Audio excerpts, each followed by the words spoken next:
E nessa hora eu lembrei, quando seu coração está sugerindo que sua mente não quer, há um forte indício de que não vem de você. Eu não queria dar minha blusa. Eu estava desfilando ela com orgulho. E naquele momento eu fiquei lembrando do pastor dizendo, ouça seu coração. Eu falei, só tem um jeito de saber. Fui lá, acordei o bêbado. Falei, Deus mandou eu te aquecer. Tirei a blusa, entreguei, ele vestiu, voltou a deitar e dormir. Seja bem-vindo ao Sonic Fé. Se inscreva e compartilhe. Deixe seu nome e pedido de oração nos comentários. Queremos orar por você e por toda a sua família. Eu estava passando por uma praça da cidade. Era um dia frio. Eu estava usando uma blusa de lã. Era ainda um adolescente.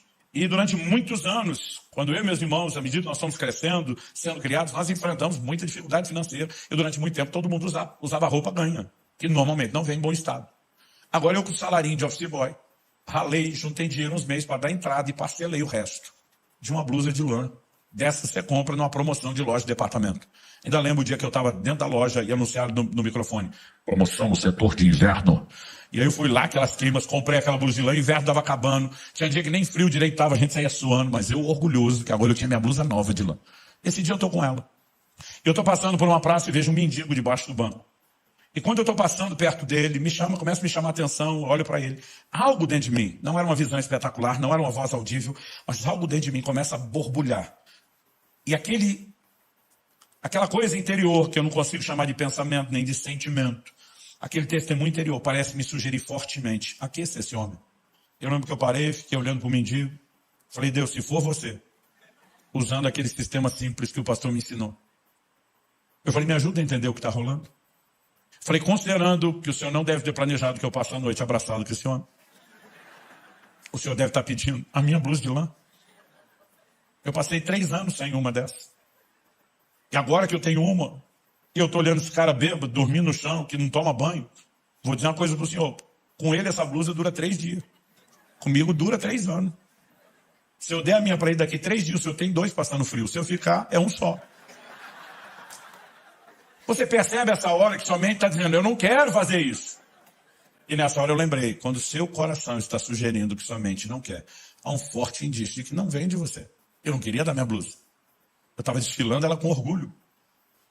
E naquele momento eu fiquei lembrando do pastor dizendo, ouça seu coração. Eu falei, só tem um jeito de saber. Fui lá, acordei o bêbado. Falei, Deus mandou eu te aquecer. Tirei a blusa, entreguei, ele vestiu, voltou a deitar e dormir. Nem obrigado, miserável, falou. Miserável literal. Eu fiquei com uma raiva, eu falei, nem agradeceu. Me deu um arrependimento, a vontade de tomar de volta, me deu nojo de pegar de volta. Aquele misto de sentimento. Eu queria dizer para você que eu ouvi um coral de anjos, que tudo ficou maravilhoso depois daquilo, mas nada, eu estava com raiva dele, com raiva de mim. E eu pensei, acho que deu ruim esse negócio. E agora, sem saber o que fazer, eu decido ir embora, até porque está frio. E quando eu saio, começo a dar os primeiros passos. O Espírito Santo começou a falar comigo. E ele me disse, se você aprender a seguir o testemunho interior e ouvir a minha voz, você vai viver uma vida de aventuras extraordinárias. Pensa numa promessa que tem se cumprido até hoje. Naquele momento, quando eu comecei a andar e ele começou a falar comigo, eu entendi que aquilo era Deus desde o início. E eu vou aprender a dar valor a isso. Aquele pastor naquele dia falou para mim, Luciano, o testemunho interior merece a nossa atenção. E eu comecei a lembrar que meu pai falava disso. Em outras palavras, meu pai dizia, não estou com paz para tomar essa decisão. Tomei essa decisão porque estou sentindo paz. Eu perguntava, pai, o que é esse negócio de paz? Ele estava a declaração de Paulo aos Colossenses, seja a paz o árbitro, o juiz nos vossos corações. E diz, a paz é uma espécie de confirmação que o Espírito Santo traz, de que é para avançar. Ele falou, eu leio aquilo como fosse um semáforo com um sinal verde. E diz, mas a falta de paz, normalmente para mim, é como o sinal vermelho do semáforo. É algo que está me dizendo, para, não avance. E eu comecei a prestar atenção no fato de que o testemunho interior é o que Deus quer usar. Porque Deus quer falar comigo, com você, de forma simples, mais simples do que imaginamos. Eu vejo o tempo todo as pessoas dizendo, Deus não fala comigo. Eu digo, será aquele que não fala ou você não entende como ele fala? Todo culto você vai ter um trem. Quando chega a hora da oferta, 2 vozes vão falar dentro de você. Uma diz, dá nada não. Vou dar essa nota menorzinha da carteira. E a outra vai dizer, dá sim, pula, pega a outra. Eu lembro de um dia que eu falei para um, considerando que o irmão não é um esquizofrênico no mais alto grau de dupla personalidade, uma voz falando pode ser a sua, a outra não. Considerando que nós dois já sabemos qual é a sua, seu avarento, falei para ele. Ele não era muito empolgado para dar, ele mesmo admitia isso. Eu falei, de quem a outra voz está sugerindo que você dê? Aí ele querendo simplesmente assim se esquivar, falou, será que é o diabo? Falei, só se ele converteu. Para fazer campanha, para investir no reino de Deus, só se ele converteu. Gente, não é difícil reconhecer a voz do Espírito Santo. Ou o testemunho interior do Espírito Santo. Você chega numa roda de conversa lá no trabalho, na escola, tem um grupo de pessoas contando piada.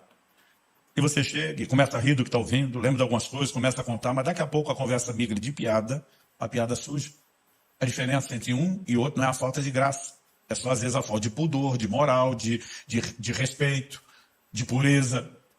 E à medida que o assunto foi virando, bateu a saudade do velho homem, você mesmo resgatou um monte de coisa, riu com eles, fez todo mundo rir. Quando você saiu de lá, algo dentro de você, não é uma visão espetacular, não é uma voz audível, mas algo dentro de você, que nem você sabe explicar, está te sugerindo fortemente, esse não é o seu lugar. Você não deveria ter ficado ali comendo todo esse lixo. Quem que está fazendo isso com você? O Espírito Santo. Aí vamos trocar de roda de amigos. Você deixou a roda dos ímpios e agora encontrou uma outra roda de gente da igreja. Mas não são irmãos quaisquer. São aqueles que o veneno corre no canto da boca. Que a língua é bifurcada, bipartida. E o time dos maledicentes está usando a língua feita um chicote, um açoite, para bater no outro que não está ali para se defender. E você decide se unir com eles e fala mal do seu irmão. Mas daqui a pouco você sai dessa roda e de novo aquele mesmo desconforto. Não é uma visão espetacular, não é uma voz audível, mas algo está te sugerindo fortemente. Você não deveria ter falado do seu irmão dessa forma. Quem é que está fazendo isso com você? O Espírito Santo. Gente, se o Espírito Santo não fala com o crente, ele é uma das criaturas mais loucas que existe. De vez em quando eu pergunto para alguns, com quem que você vive discutindo? Ou você é um doido de pedra, ou tem alguém tentando falar com você. Vamos falar do crente um pouquinho mais sério, que não está em nenhuma dessas outras duas rodas. Aquele que está no lugar secreto, no tempo com Deus, de oração, no devocional, e ele está orando, daqui a pouco ele entra naquele lugar do quebrantamento. Meu filho dizia que a melhor hora de pedir algo para papai e mamãe era depois do tempo com Deus, que a gente vinha tudo quebrantado. Aí está lá quebrantado, você fala, Jesus, hoje eu estou facinho, pode pedir qualquer coisa, e de repente vem algo dentro de você e diz, então perdoa fulano. Aí você diz, fulano não. Se Deus não fala com você, você está discutindo com quem? Não, fulano não. Aí algo dentro de você começa, perdoa fulano. Lembre de quantos anos de boa amizade, relacionamento, tudo que vocês viveram juntos. Não precisa se afastar, rompendo essa, perdoa fulano. Aí algo começa, é quase como se fosse uma queda de braço, você sente está perdendo. Aí você começa a ceder condicional. Posso até perdoar, mas vai ter que vir rastejando, mendigando meu perdão. A fortaleza de orgulho está enorme, e aquilo continua, perdoa fulano. Aí você pensa, mas ele não merece, mas eu não quero. E aquela coisa continua dentro de você, perdoa fulano. E daqui a pouco, para encurtar o processo, vencido na queda de braço, você se encontra chorando. Você diz, tá bom, eu perdoo em nome de Jesus. E algo vem e lava a sua alma. Quem fez isso com você? O Espírito Santo.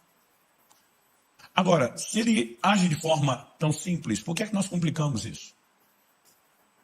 Eu não estou aqui sugerindo que toda vez que você for atravessar a rua, você tem que dobrar o joelho e perguntar ao Espírito Santo, atravessa aqui na faixa ou mais ali na frente. Eu não estou dizendo que você tem que acordar toda manhã, ficar meia hora orando em línguas na frente do guarda-roupa, Espírito Santo, qual é o look do dia? Embora honestamente, me permita com muito amor dizer que algumas de vocês, irmãs, podiam orar um pouquinho mais antes de se vestir. Porque o seu corpo é templo do Espírito Santo. E você deveria zelar por isso. Mas, sabe, eu não estou falando que você tem que ficar toda hora procurando aquele desespero de ouvir alguma coisa. O que nós precisamos é de um coração sensível. Um dia eu estava ensinando sobre a liderança do Espírito Santo. E no final de uma aula, um intervalo, antes de começar a outra, um cara me procura e falou assim, pastor, estava aqui pensando. E eu gosto de colher essas pérolas de sabedoria. Ele falou assim, não tem gente que no reino natural é surda, que ela não ouve? Eu falei, tem. Ele falou, pois é, que Deus fala, eu não tenho dúvida. Porque Jesus disse, minhas ovelhas ouvem minha voz. Então, ele fala e era para a gente ouvir. Mas eu acho que espiritualmente eu sou surdo. Aí eu tentando segurar o riso, falei, como é que é? Ele inventou a surdez espiritual. Aí ele falou, não, porque Deus fala, mas eu não ouço, só tem uma explicação, eu que sou surdo. A hora que ele falou isso, eu estou tentando não rir, para não zombar do dilema dele. O Espírito Santo falou comigo. Não por uma voz audível, não por uma visão espetacular. Ele simplesmente me disse, pergunta para ele. Quanto tempo faz que ele já vem acordando às 3 da manhã em ponto? Eu nunca vi aquela criatura na frente, eu nunca tinha falado com ele. Mas aquele testemunho interior veio tão claro que eu sabia que era o Espírito Santo. Falei, desculpa, eu vou mudar um pouco o assunto e vou te fazer uma pergunta. Há quantas noites você já vem acordando às 3 da manhã em ponto? Ele arregalou os olhos, como é que o senhor sabe disso? Falei, há quantas noites? Ele falou, eu nem sei dizer. Está acontecendo toda noite, faz tempo. Falei, descreve o que acontece. Ele falou, pastor, eu tenho sono pesado, eu nunca acordo de madrugada. Eu posso tomar não sei quantos litros de água, eu não acordo nem para ir no banheiro. Mas agora eu estou acordando toda madrugada às 3. E diz 3 em ponto. Eu não acordo 2h59, eu não acordo 3 em 1. É 3 em ponto. Eu olho no relógio, é 3 em ponto. Eu falei, ok, e o que você sente? Falei, pastor, eu sinto a vontade de orar. Eu falei, o que você faz? Eu falei, pastor, isso não é hora de orar. Eu viro pro lado e durmo. Eu olhei para ele e falei, seu problema não é surdez espiritual. Seu problema é estupidez espiritual. Aí ele me olha como assim? Eu falei, criatura, tu não tem nem cara que gosta de orar. Não acorde de madrugada nunca. Agora, de uma hora para outra, você acorda todo dia no mesmo horário pontual. Não é 2h59, não é 3 em 1. Qual a probabilidade estatística dessa coincidência acontecer toda madrugada? E você não só acordar no mesmo horário, mas acordar com vontade de fazer o que você não quer, que é orar. Eu falei, não te ocorreu que Deus está te chamando para oração? Eu falei isso, ele... Sabe que o senhor falando assim... O problema não é que Deus não fala. De alguma forma, ou nós não fomos orientados a entender a simplicidade, ou exageramos a expectativa a ponto de não entender a maneira como Ele deseja nos guiar. Eu comecei a perceber ao longo da minha caminhada com Deus que nós precisamos ser sensíveis. Às vezes é o jeito que você falou com o seu cônjuge, com um dos seus filhos, com o seu pai, e algo dentro de você disse, essa não é a maneira como um cristão deveria falar ou expressar o caráter de Cristo. A Bíblia diz, se hoje ouvides a sua voz, não endureça o coração. Então, onde é que Ele fala? É uma pergunta. Onde é que Ele fala? No coração. Se a Bíblia diz que quando Ele está falando não é para endurecer o coração, é porque é ali que Ele fala, é ali que vem a resposta. E muitas vezes, por não entender essa simplicidade, nós não criamos um sistema de correspondência. Mas à medida que eu e você aprendemos a nos exercitar naquilo que vamos percebendo que Deus está falando, nós começamos a progredir na experiência. Tanto porque vamos desenvolvendo sensibilidade, vamos aprendendo por meio da experiência, mas porque demonstramos a Deus fidelidade, o que nos permite ser promovido. Agradecemos por nos acompanhar até o fim, e se esta palavra falou ao teu coração, compartilhe com seus amigos, familiares e contatos do WhatsApp, assim você estará semeando bênção na vida do seu irmão.